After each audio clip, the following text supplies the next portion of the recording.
Hello and welcome to this podcast from the Professional Practices and Financial Services team here at Safri. My name is Jamie Lane. I'm a partner and head of the group based in our Bournemouth office. Today, I'm joined by Chris White, who's the head of strategic consultancy at Quostar, who are a full-service IT provider and have many clients within the professional practices sector. And I'm also joined by David Fazakli, who's our IT director at Safri. Chris and David joined me on a previous episode where we discussed the main IT challenges facing firms. Today, we're going into more detail on the specific hot topic area of AI. With this being a real buzzword over the last couple of years, we're going to look at some of the key considerations that firms should be aware of when embarking on their AI journey, while also noting the risks and benefits of utilising this technology. So, without being presumptuous to the audience, firstly, perhaps Chris, you could just explain what AI is. Yeah, certainly. Hello, everybody. That's a very interesting question, Jamie, because it's a question which clearly is in front of the mind for many organisations, many businesses these days. And when I go around to businesses, meeting businesses, the question I'm always asked is, what should we be doing about AI? Now, I think it's fair to say there's an awful lot of hype around and misunderstanding of what AI is. And quite frankly, lots of people are sort of jumping on the AI bandwagon when actually they're not using what I consider to be proper AI. I think the simplest way to explain sort of what AI is that it's probably divided into three groups. The first group is what perhaps I might call pure AI, and that is using the AI algorithms to, I suppose, add value, develop solutions which add value to your business. Now, just to give you an example of that, when I worked for a very large international law firm, we were using the algorithms from AI to help us to determine the outcome of litigation cases. I think it's also fair to say that a lot of these AI algorithms were written quite some time ago, probably going back to sort of the late 1950s. And why has it become so prominent now? The reason is that compute is available and affordable to run these algorithms, whereas in the past, we didn't really have the computer power at an affordable cost to actually run them. So that's why it's suddenly come to the fore over the past few years. So first area is what I call pure AI. Second area is probably what most people understand by AI, and that's really generative AI. So things like AI that can produce content, including text, images, audio. ChatGPT is the big one, and also the Microsoft equivalent, which is Copilot. And then the third area that I would place AI under is really what a lot of our vendors are doing, suppliers to our market with technology. They are increasingly building this type of technology into their products. Again, you could debate about whether it's pure AI or whether it's more traditional sort of machine learning, but they're building this type of technology and using this sort of technology within their products. So that's a little bit of an overview of my view of AI. Thank you very much. So now we understand AI a little bit better, and it's piqued the interest of the IT directors of professional services firms. What, David, should people in similar positions to you think about before introducing AI into their business? Thanks, Jamie. Hello, everybody. And I think just to go into that question, but just to lead off from where Chris just finished on describing the types of AI, I think what's happened in the last 12, 18 months with AI is it's become more accessible and more applied and easier to use. So AI used to be something with the algorithms and the robotic process automation that's been around for a little while. You have to do quite a lot of work to figure out how to introduce it into your workflows and things like that. Whereas Copilot, especially, taking ChatGPT, which launched about 18 months ago now, and on its own was quite interesting. But then Microsoft came along and said, well, we're going to figure out how to introduce that into all our core products, inside Word, inside PowerPoint, inside Teams, inside Outlook. And so the challenge of, well, how do we get the benefits from that has been slightly answered by the big software vendors. And Chris talked about that third branch of AI being vendors, introducing this technology into their stacks. And of course, Microsoft is a key one. So we're suddenly presented, because a lot of people now use Microsoft in the cloud, they use Microsoft 365.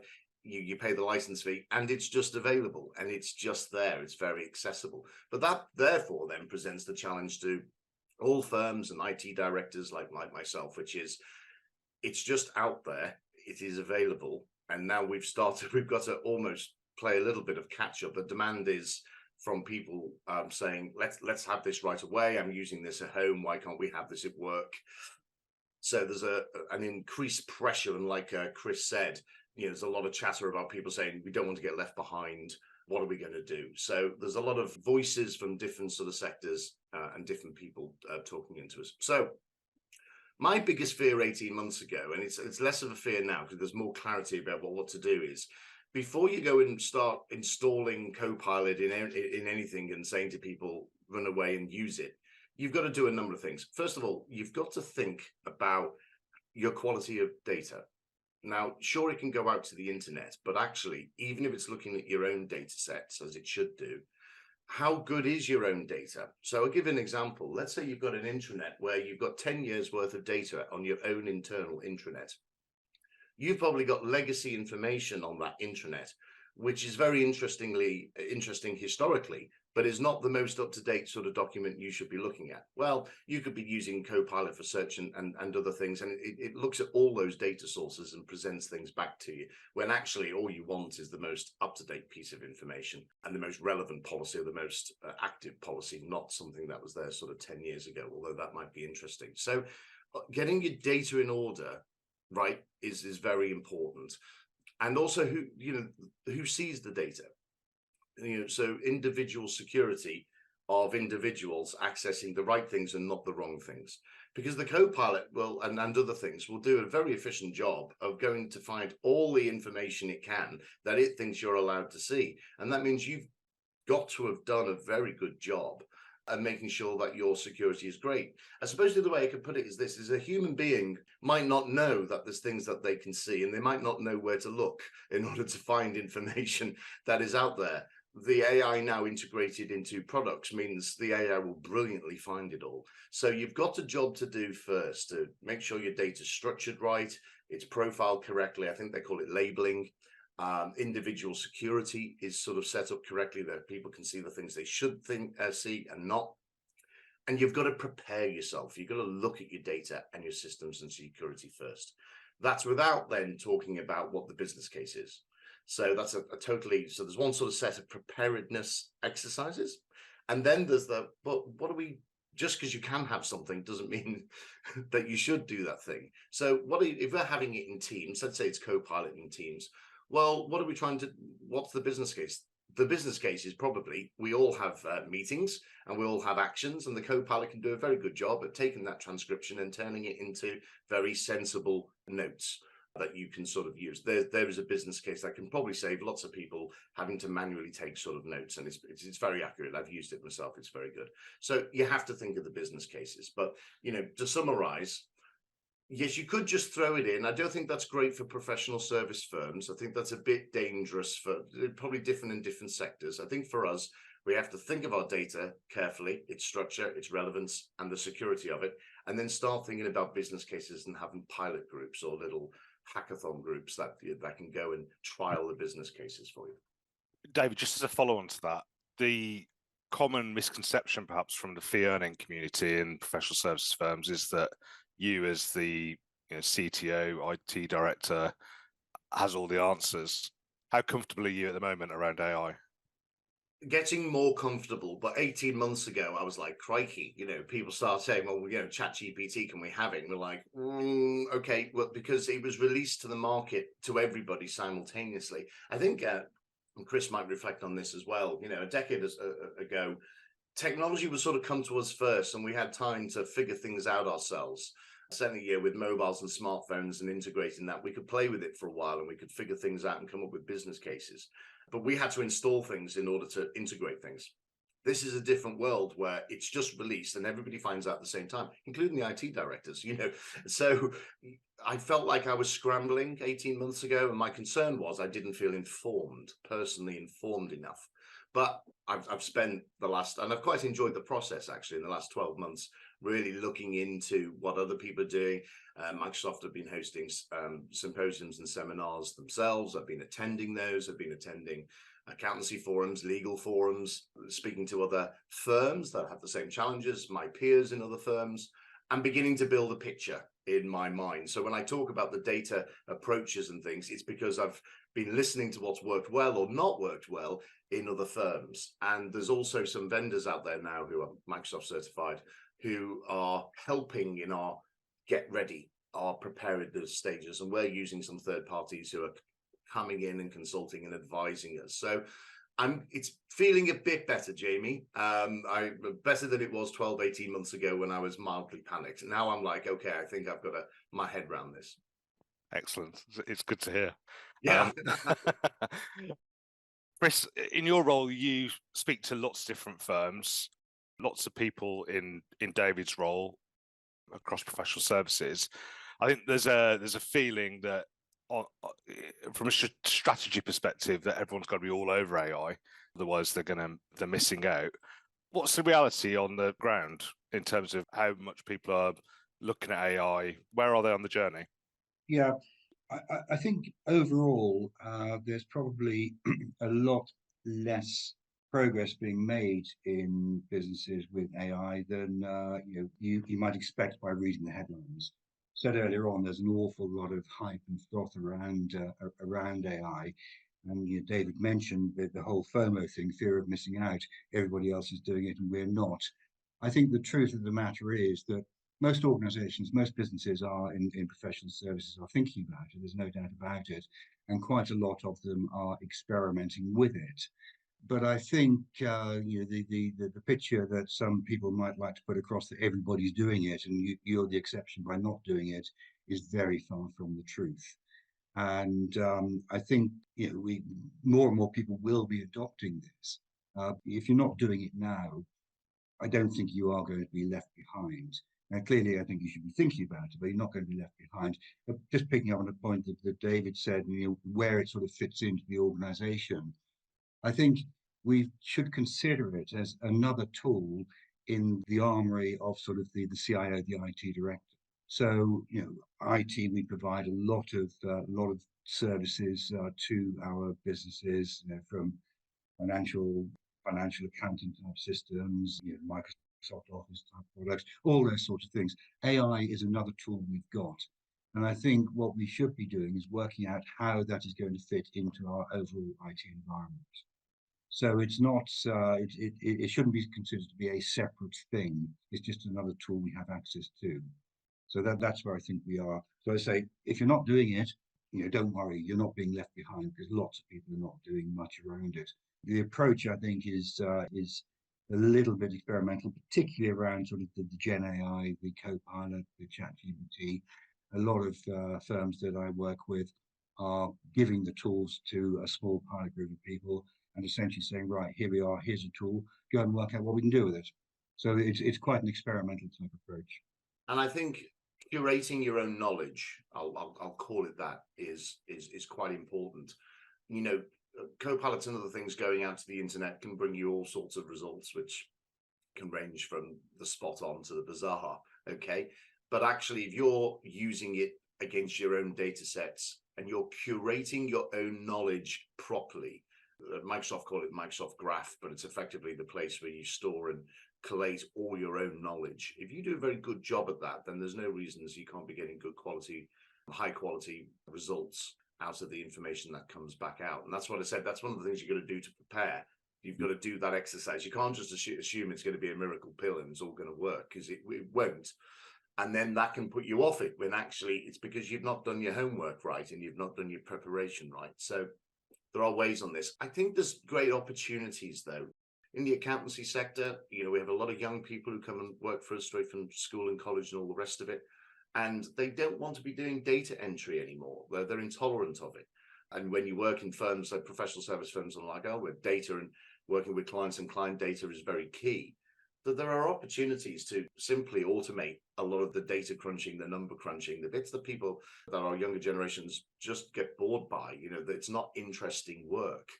And so if you can do it with the high degree of accuracy and the right control mechanisms, then there's great opportunities to be attractive to employees as a great place to work with innovative tech, so that they're focused on client work, focusing on the client and focusing on the analysis and more interesting work, and not just fairly dull drudgery sort of data entry, data reprocessing, which is where I see is a great opportunity for this sort of technology. So, that's, I think they're the types of upsides we need to look at, to sort of addressing certain challenges we have with being attractive places of work, modern places of work, where the work is interesting. And I think the second thing I'd say on that is where I've really enjoyed using a chat, and now Bing AI chat and sort of Copilot as we're trialing it, is it's fun. It was the one thing that sort of slightly surprised me, as it's producing work for you, that if you're putting a PowerPoint presentation together, 20 slides, it used to take you hours, just to format these things, and all the formatting errors in PowerPoint used to drive you sort of mad. Well, the sort of Copilot sort of puts together in minutes, and so you're sort of focused on the content and what it's saying and why, and the Copilot is taking away the pain in the neck element of putting it together. And that, I found that fun, and the results. And so there are good upsides, I think, to look at in terms of work, attractiveness of place of work, fun in doing the job. There's nothing wrong with having a bit of fun in doing the job, if we've done all the bits to make sure it's accurate and we've curated our knowledge and people have the right access and all those type of things. I think before coming to prepare for this podcast, I think my interpretation of AI was that we're going to have some magical thing that was going to overlay over everything that we already do, and that was going to be called AI, and it was going to do lots of things for us.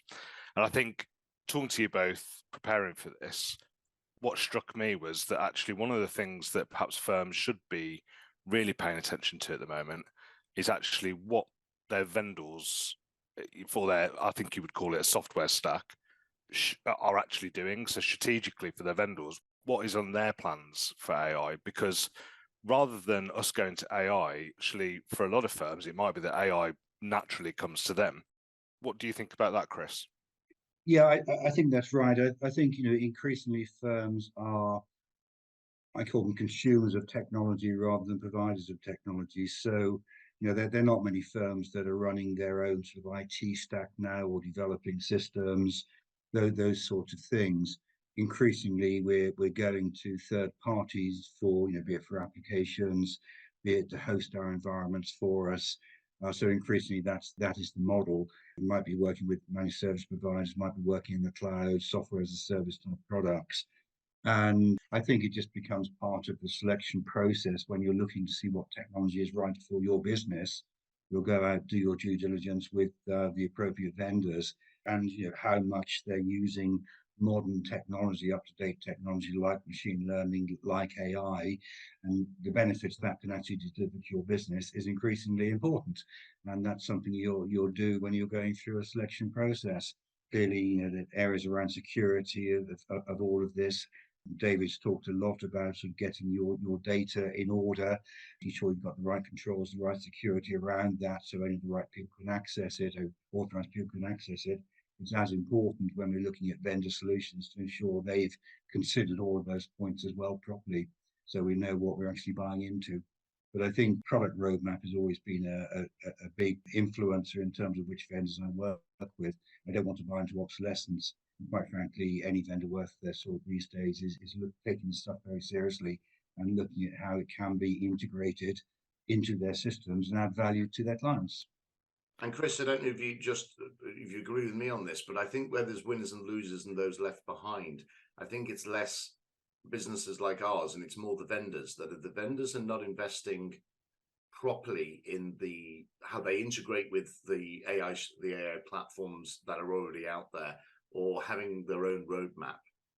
Then people will be making choices for vendors that have that roadmap, and not those vendors that have a weak story or haven't got their ducks in a row and understand what they're doing. And so we certainly at Safri the last 2 years have been choosing vendors that have a clear strategy. Either they've deployed something already, an integration already, or they're certainly well on the way. And for legacy applications, which I think in the accountancy sector, there's a lot of legacy old platforms out there, I have seen those vendors now scrambling to tell their story of what they're trying to do with regards to this area of AI. It's very important, because if they don't, then there will be winners and losers from the vendor situation. Yes, absolutely. I quite agree with that. We've already seen some vendors fall by the wayside because, as you say, they haven't invested in sort of more up-to-date modern technology. I think the other thing, David, is that the speed of change in the technology environment is increasing. It's very rapid at the moment, and if you're a vendor, you've got quite a challenge to make sure you are keeping up to date and you are delivering what your clients are demanding of you and expecting from you. Well, I think that generally is one of the biggest challenges today, because even in the AI space, it's changed in 18 months so much, from chat coming out, which was sort of slightly independent, and then Bing, which obviously is Microsoft, and Microsoft own 20% of OpenAI, which is ChatGPT. They then integrated it in a secure tenancy within their search. Then it became Copilot, and then Copilot and this is all in 18 months. So one of the challenges, I think, for any of us is, at what point do we say we'll go with that? Because 6 months later from now, my concern is it going to be overtaken by something else? I've enjoyed listening to various AI authorities and specialists and researchers this last few weeks, who really tell the story of what's just around the corner. And as much as what we find has happened in the last 18 months is fairly incredible, what is about to come in what they will call true AI, almost consciousness and other things, is in the pipeline for the next year or two, and certainly 5 years from now. It's going to be an incredible landscape. So the challenge there is, okay, well, modernizing, moving forward, finding the right business cases, doing a good job, implementing it. But how can we keep up with the rate of change and release? And should we? What's the sensible point that you sort of take on this? Because you've got to take people with you. As Chris will probably agree, culture change and people's behavior pattern change is always the technology is easier. It's people adopting to the technology that's always the hardest bit. Can we keep up as technologists, but can people keep up with the technology change? I don't quite know the answer to that. No, I think that's absolutely right, and sort of all the business processes around the technology. But I think ultimately, we've got to remember that we don't necessarily need to be at the bleeding edge of technology. Safri is an accountancy firm. I spent a lot of my career working with law firms. Ultimately, that's our business: accountancy, law. It's not technology, and it's absolutely right that we use the best available tools at the time to help our businesses. But we're always going to be in a position where something newer and potentially better comes along. But as we know, a lot of these technologies take a lot of investment, a lot of time to actually implement. And a lot of these systems you can't swap out every sort of 6 months because something better comes along. So it's a matter of you doing a due diligence, hedging your bets as much as you can, and doing what is right for your business at a particular point in time. I think we've heard there's lots of benefits to AI, but with technology and the sort of constant threats that we come under in a technological environment, there must be a number of risks associated with AI, and the sort of things that, David, for you in particular, that must keep you up at night in relation to bringing AI in, and how 1,200 people here at Safri might use AI in our business. What are the key things that you and your sort of equivalents in other professional services firms would need to think about from a risk perspective? Well, two things pop into my head on that. So the first one is quite internal, which is using AI to generate content to do particular pieces of analysis and work for us. We're a regulated industry. Legal is a regulated industry. And those regulations say that the human being must sign off on a number of things and certify that the work that we're doing is accurate. So we've got to think about how we use AI and how we quality assess the result and make sure the human is not taken out of the process, because you can't do that in a regulated industry. So we have to think about how we adopt this technology without losing something that's very critical around governance and certification and sign off. So that's and then the bit that's linked to that is, just because the AI has produced the output for you, we have to understand how it's come to that output. Because for us to sign it off and certify it, we can't just say, hey, it's done, here it is. we have to understand the process that the AI has gone through so that we can be sure that the answer or the statement or the output is correct. There's quite a bit of change that has to go on there, because if we don't, we can get ourselves in a pickle. And linked to that is what we say to our clients about the use of AI. So when we do start to use AI, we're not quite there yet, but we're investigating it at Safri. But when we get there, what are we saying to our clients about how we've used AI? We have to be very transparent about it. We shouldn't hide it. We should say, look, it's helped us put together this work, but we guarantee that the output is accurate and it's been human reviewed and all the rest of it. So we have to think about how we talk to our clients and get their buy-in as stakeholders, I suppose, to what we do. And so there are risks around that, getting that wrong, but that's a process we have to go to. Then a second bit that jumped in my head was about the power of AI to do harm as well as good, which can come sort of externally.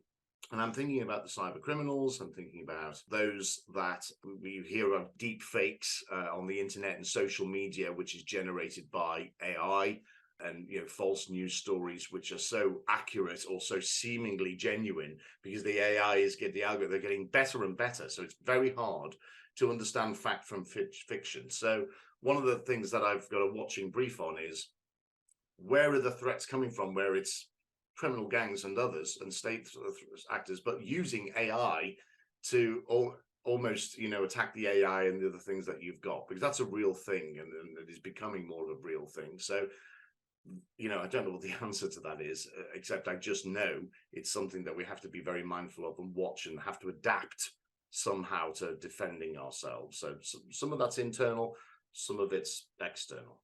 Chris, any thoughts? Yeah, I'd agree with everything that Dave just said.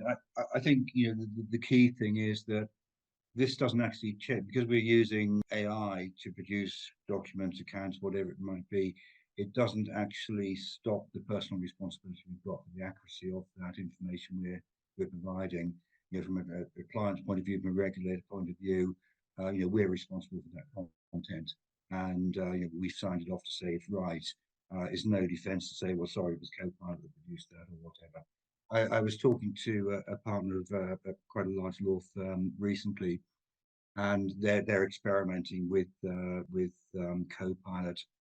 And I said, so is it sort of the equivalent of a trainee drafting a document when Copilot drafts that same document? And this partner said, no, it's actually not as good as what I would expect from a trainee. So I think that was an interesting comment. But the key point there is that yes, it can be extremely helpful in many, many ways for our businesses. But when it comes to the crux of what we do as a business, we have to be absolutely on top of that, and we have to recognize it's just a tool to help us to generate something. It is not necessarily producing the final product for us. That's right. I mean, just because it can do something, it might not do it as well. So the Copilot can do it, but it's not as good. So maybe the business case isn't justified for that particular thing. I think that's why you have to look at the business by business case. What are you trying to achieve, and does it help you in some way, which is an improvement over what you've got now?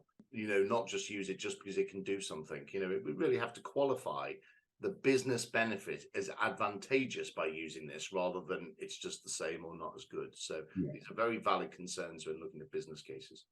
And I think the other point that you made, David, was that it's understanding the process that the system has gone through to actually generate the output, and what information has it sought, and what information source has it used to actually get the information.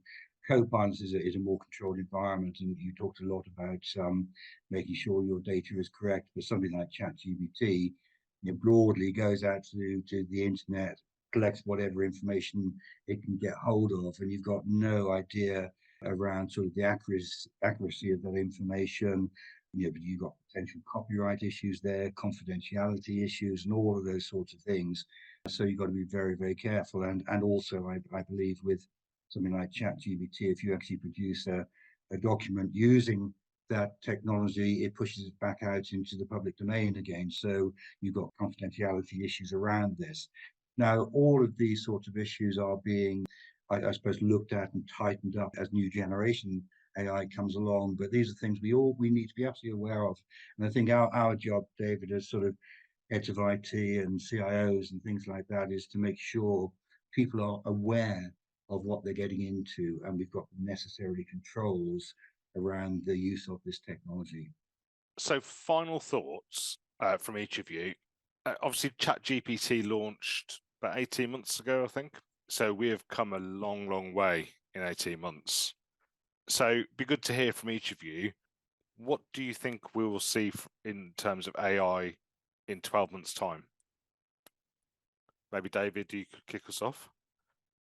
I think other than what's around the corner that I don't know, and that's a very valid thing because, 2 years ago, I didn't know about ChatGPT. So other than what I can't predict is around the corner, for what we know we have already, and we'll just take Copilot, I should imagine 12 months from now, there are fairly mature studies out there about how Copilot works and how it doesn't. I do expect Microsoft and others to continue the iterative improvement in those products. So I've heard about some cases of Copilot not working particularly well in some tools for some things.